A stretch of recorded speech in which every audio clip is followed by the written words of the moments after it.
everyone. Welcome to week 1, day 4 of my free 28-day grammar challenge.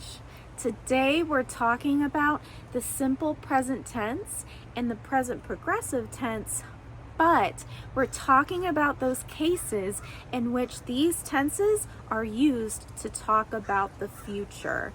So yes, they are present tenses, but there are times when we use these forms to talk about something that will happen.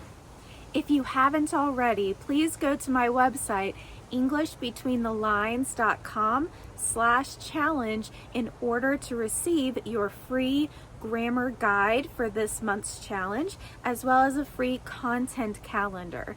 That calendar is going to show you what we're going to be talking about each day.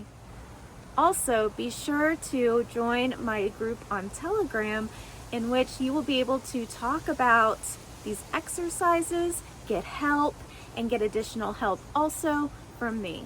And don't forget to subscribe. Okay, let's get started with the simple present tense in the future. There are 3 times when the simple present tense can be used to talk about the future. First, we can use the simple present to talk about the future in time clauses that begin with words like when, after, before, until, and as soon as. So here's an example. When I finish recording, I'm going to check Telegram. Okay?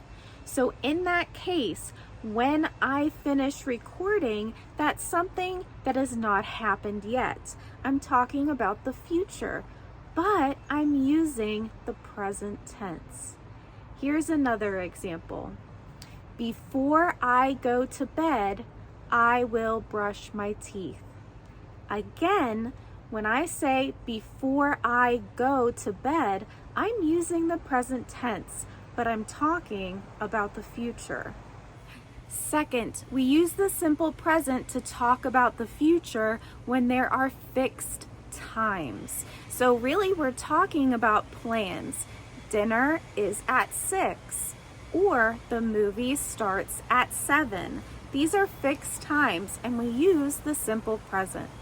And third, we use the simple present to talk about the future when we're using the 0 and first conditionals. Today, we'll focus on the 0 conditional. In that conditional, we use the present simple tense and then the present simple tense again to talk about things that are generally true or always happen. So here are some examples. If you eat too much candy, your stomach hurts. This is just a overarching general truth. If you eat too much candy, your stomach hurts. It happens all the time. If it's hot, I go swimming. Or if there's mail, I get it out of the mailbox.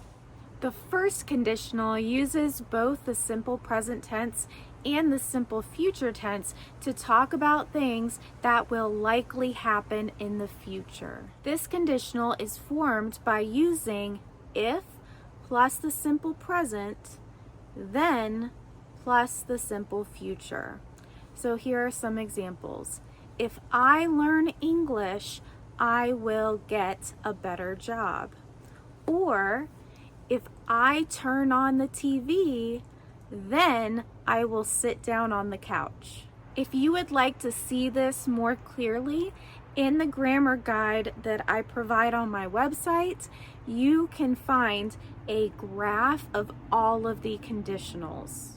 We'll talk more about conditionals in the next couple weeks. What I do want to say is that you need to remember that conditionals are not tenses. That's why I'm mixing them up with the 5 main tenses, because we use those tenses to form the conditionals. The conditionals themselves are not tenses.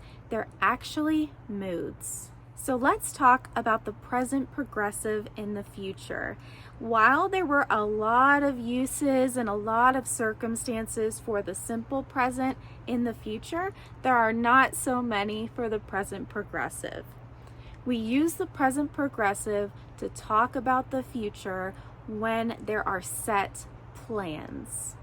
So in order to use the present progressive in this way, you need to have something that is definitely going to happen, that is planned. So here are a couple examples. I am meeting my mom for lunch tomorrow. That's a plan of something that will happen in the future, but because it's a set thing, I can use the present progressive. Here's another example. I'm going to France next month. This is something that's clearly happening in the future, but I'm using the present progressive because it's a fixed plan. Today, I provided you with a lot of information, so make sure that you download the guide, look at the notes, join me in Telegram so that you can ask any questions that you have.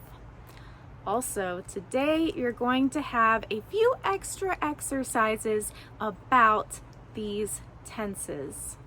This is the last video of the week. I hope you had a great week, and I would love to hear your feedback about how the challenge is going.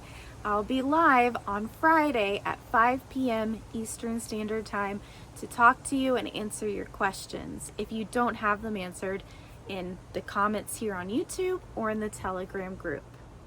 And also remember, I've set aside Saturday for Sit Back Saturday.